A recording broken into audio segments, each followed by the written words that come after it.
The missing person case of Courtney Struble appears to be no closer to a resolution than at this time a year ago. Courtney vanished in the early morning hours of July the 9th, 2004, after watching a movie with friends at the Estevan Veterinary Clinic on the west edge of the city of Estevan in Saskatchewan. She was heading into Estevan from a friend's place on the outskirts of town and had declined a ride home from friends.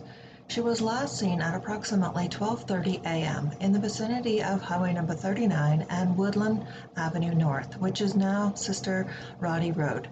Little is known about what happened next, and years later the case is cold. Investigators found Struble's stuffed animal's wallet and makeup at home. Nothing appeared to be missing. Her bank account and health card never showed activity after she disappeared, and she had made plans with friends for later in the week and had a part-time job. Nicole Burkholder noted her friend had felt her life at home was turbulent and that she had trouble with certain family members. Struble would stay with friends like Burkholder, and she was known for calling a friend or her grandmother. However, the circumstances that followed July the 9th, 2004 seemed out of place. Struble's silence was unusual. Sergeant Donna Zawalisk from Saskatchewan RCMP's Historical Case Unit said the RCMP hadn't received a lot of new information about the case during the past year. When the RCMP received the file in 2009, it was an active ongoing investigation, and we interviewed a lot of people. And we re-interviewed a lot of people because back when Courtney went missing, there were people initially spoken to. But we basically started from scratch and started the investigation over again, Donna says. In the last couple of years, they talked to as many people as they could, but they can only talk to people so many times. And as with any cold case, Donna believes someone knows something, but they're holding back that vital information. We just don't know why they're holding back. Sometimes time can be in our favor, and time goes by, and life circumstances change. They can have a change in conscience or lifestyle, and at that point, they may come forward.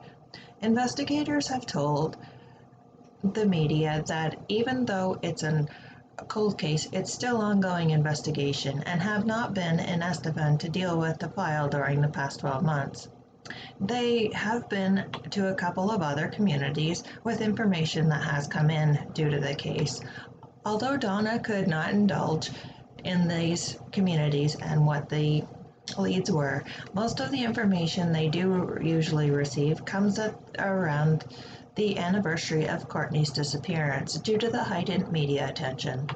One of the challenges is that a lot of the information is repeat. It's stuff we already know, she said. But having said that, we will never deter people from calling in. We would rather have people call us and let us know what they have for information.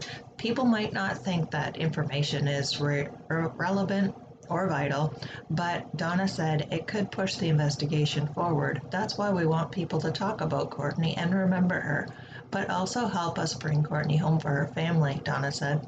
One of the biggest challenges they face is getting people to talk about the file again. We're just hoping to bring Courtney home. We try to take one step at a time. We've had success with historical files, and it doesn't matter how much time has passed.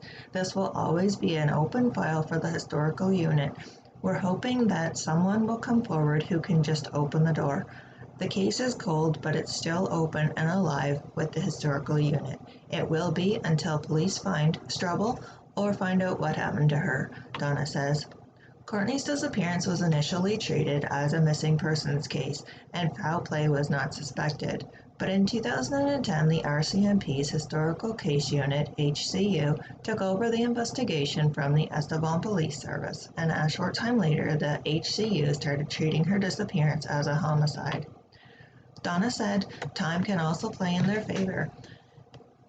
As people change and ages change and are exposed to different pressures. She also noted all of Struble's teenage friends are now adults. Sometimes people will come forward where they previously maybe wouldn't have shared anything with us, she said. We believe someone knows what happened to Courtney.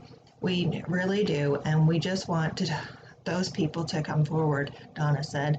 The disappearance of a young person is traumatic and can change a community. People start becoming very cautious with their own families, she said. That's because it could have been their child. We don't know if it's somebody living in their community, or was it someone who was known to the victim, or was it someone just who was passing through.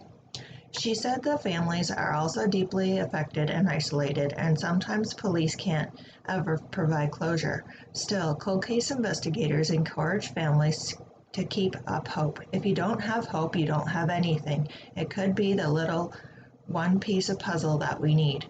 We always start by asking one question, Albert says. Do you ever wonder what it would be like to be free of the secret and its heavy burden? That's what Struble's uncle, Brad Albert, says. Daniel Struble is her cousin, and she remembers Courtney as being spunky, up for anything, and fearless. She was 15 years old when it happened, and she remains anxious to this day because of it. You can move from the community, that's no problem, but if the problem is in the family, there's nothing you can do about it, she says. She has become somewhat of a hermit who doesn't go out and is pulled away from some of the relatives. You always have that paranoid moment in your mind when you think that the other people that you're near know something, she said. And she said that it's like they know and they're not saying. And that hurts people. She said, it's an impossible feeling for me to shake. She just wishes that people would come forward with what they know. Police said that the investigation and the evidence was consistent with a case that someone who ran away from home or does not want any contact with the family didn't possess. So in 2012, RCMP announced that Struble's disappearance was being investigated as the homicide. Sergeant Zawalak said even with so much time being passed, they are still looking for any and all information surrounding this disappearance. This file will always remain active. We're treating it as a homicide, and if the evidence supports that someone did kill Courtney, like we think, those people will be held responsible even after all these years of the fact. Burkholder, which is Courtney's friend Nicole, has tried to keep balance hope with the need for closure. She longs to see her friend's face and look at how she's changed over the last years. So many milestones were missed with each other, she said, taking a moment to choke back tears. Burkholder noted that she's changed too. She even has a child now, and part of her parenting has been shaped by Struble's disappearance. She panics if her son is playing outside and she doesn't hear from him. With every year that passes, Nicole Burkholder worries she won't be able to hold on to the memories of her friend. I don't want to feel like I'm forgetting her, she says. The time spent with Struble seems like a lifetime ago for Burkholder. She tries to hold on to memories of their teenage nights spent around bonfires or hanging at the town's youth center. The place was smaller back then, but it seemed bigger at the time. Courtney Jennelle Struble is described by her friend as an outgoing, bubbly person who could get along with just about anyone. I know how easy it is for someone to just be gone, and it's just every year it gets harder and harder and harder. She longs for closure, even if it comes in a form as daunting as a memorial service. You hold on to hope, but at the same time, you almost have to mourn that person. With each anniversary, she wonders if a development in the case will come. Stranger things have happened, she said. Missing people have been found. Really hit me when I turned 30. Struble's childhood friend Nicole Burkholder said, that's half my life that she was gone. She said she's had a hard time coming to terms with milestones that she's achieved without her friend at her side. Someone knows something, Burkholder said. She's someone's daughter, sister, niece, and friend. No one disappears out of thin air. Like someone knows something, she continued.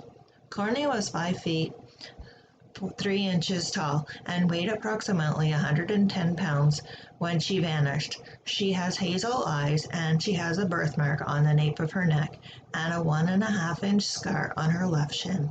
The night that she disappeared, Courtney was wearing a gray hoodie, blue jeans, and running shoes. Anyone with information can contact the RCMP or Crime Stoppers at 1-800-222-8477, and there is a $10,000 reward offered for the information that leads police to Courtney's case being resolved.